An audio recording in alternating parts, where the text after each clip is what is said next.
Hi, welcome back to my channel. I am making buffalo chicken wraps later, and I only had one bag of the, breaded, pre-cooked, you just, put it in the oven on a cookie sheet, buffalo chicken. So I'm going to chop that up. I'm going to cook it, chop it up, and add this much from a rotisserie chicken that I'm also going to chop smaller. Just got this out of the freezer and defrosted it in the last minute. And I'm going to add more spices and more sauce, and we're going to double that amount of chicken allowable for the buffalo chicken wraps. And because I defrosted a chicken, I now have an unexpected guest on my stove. I've got the carcass, I've got some onions. I'm going to add salt, pepper, ginger, apple cider vinegar, bouillon, carrots, and celery. So these are mostly just scrap vegetables. You see I have mostly leaves here. The leaves have a lot of flavor in a soup, so don't be afraid to use those if you want to. I'm looking over here on the counter, and I see that apparently somebody was going to make a sandwich or toast.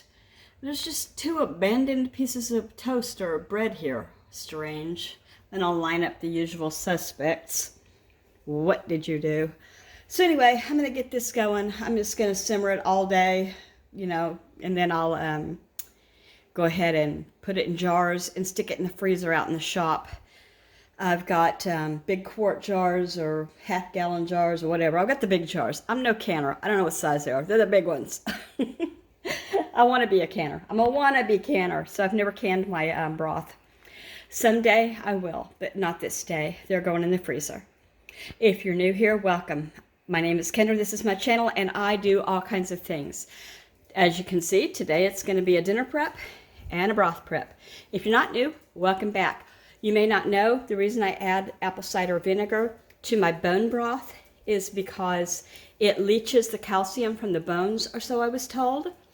I don't use any meat, it's just straight up broth. I'm going to strain off every bit of chicken, cartilage, all of that, and there's not a lot of chicken. I picked most of it off.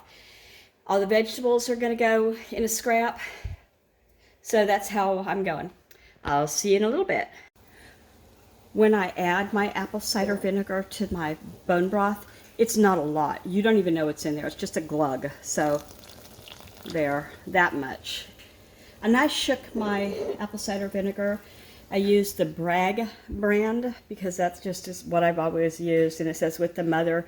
When you shake this up, you can see the mother floating in it. Let me see if I can get a shot of that. Yeah, there goes some. There goes some. You can barely see it, like jellyfish. It's good for you. So now everything's in here that I want except the salt and pepper. I'll put that in next and put the lid on it and lower this down. I flipped the carcass over and let it work its magic. I just realized that I forgot to put garlic in it, so I put a generous big spoonful in there, and now I put the salt and pepper in too, and put the lid on and turn it all the way down to low. Hope for the best. Okay, now I'll get busy on dinner.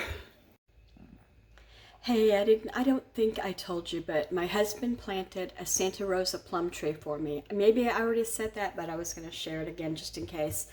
So today he's putting in Leyland cypress trees, and we're in zone 9, and they do well here, and they act as a privacy curtain. As you go to the end of the front here, you'll go into woods, which is still our property, but then it goes further and it drops down to the highway. Here comes a car now, see that? This is going to cut out the noise of that and the view. So that's that. The chicken broth, bone broth, is done. I simmered it for hours and hours, and then I cooled it down and I strained out all the solids and I put them in canning jars. I got several pints and a few quarts. It was 11 jars altogether. So this is cleaned out and ready, but I don't have room on the stovetop right now. I don't put it down here with the other pans because it's so heavy. I don't like to bend over and pull it out each time. I just leave it on the stovetop when there's room. I'm making for dinner tonight just spaghetti, meatballs, not meatballs, meat sauce, and mushrooms, fresh mushrooms chopped up and cooked. And then I've got Texas toast in the freezer to serve with that. And so I've got the water ready to go to boil the pasta. I'm just using, I get this at my Fred Meyer, which sells Kroger brands. And it's just it's not thin or angel hair or anything. It's just regular size pasta, spaghetti pasta. It is only 1:57 p.m. here, so I'm not going to get started, but I am getting everything ready who I want in the game for dinner. I don't have the mushrooms out of the refrigerator yet because I don't want them to do anything funky while they wait, you know.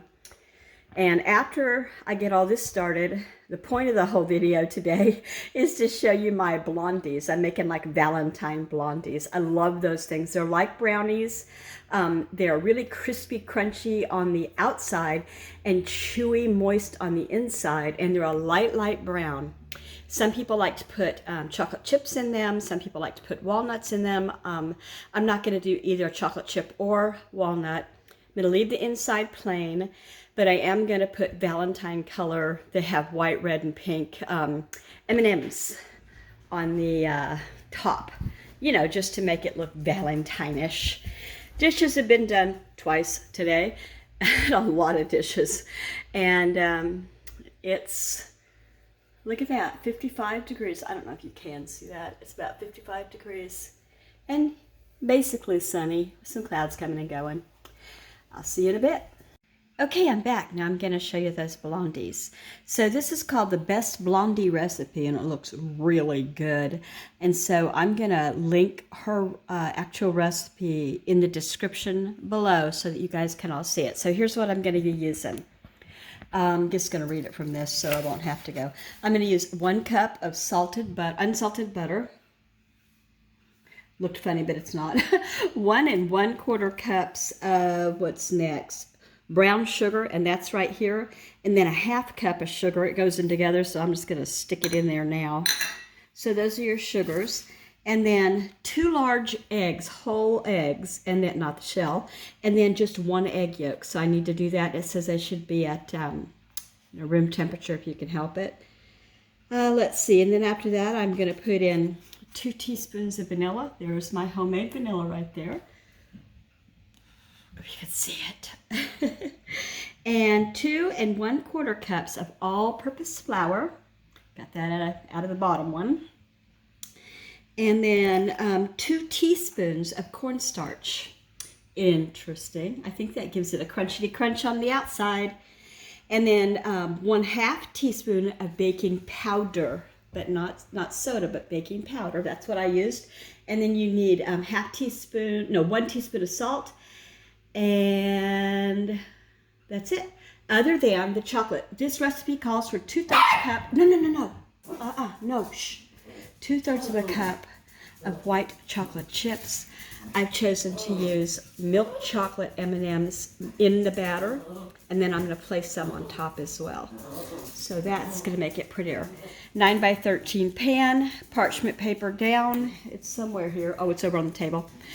I already cut it out. I'm going to also, I'm going to spray it and then lay down my parchment paper because it seems to not wobble away while I'm trying to pour the batter into it, you know.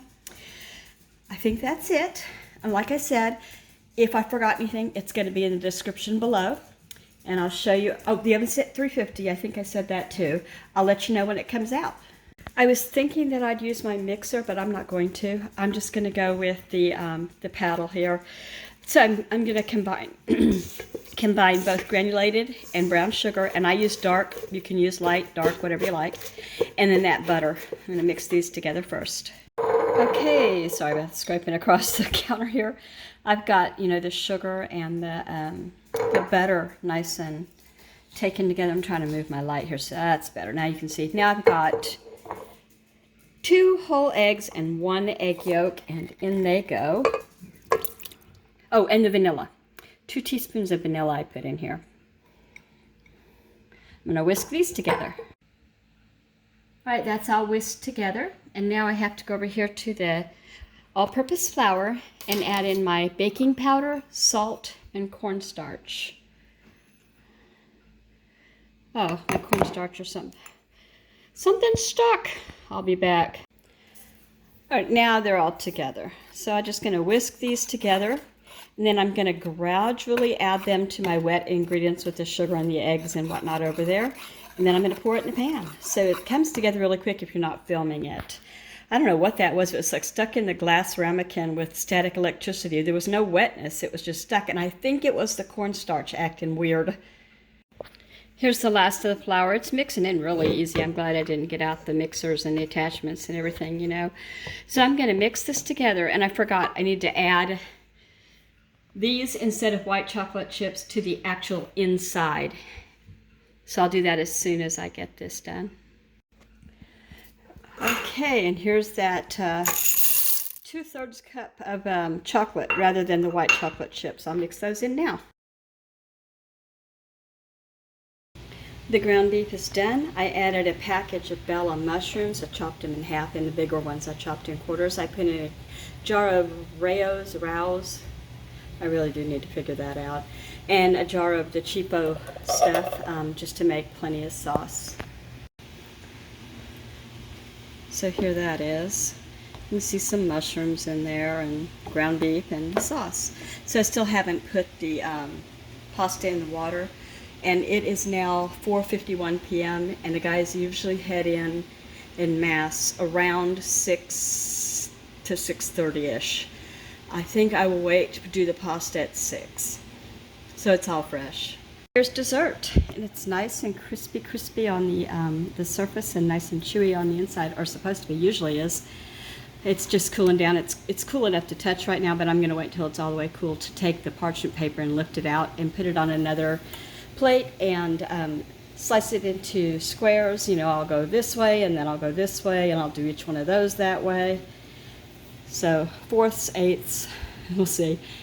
And I think that is going to wrap it up for the day. I hope if you liked what you saw and you want to see more, or if you just feel like kicking around time, you'll come back if you're inclined to leave a comment. I love that. I always chat with people. And give me a thumbs up if you liked it, and think about subscribing. It's the bell icon. Have a really great night. I'll talk to you tomorrow.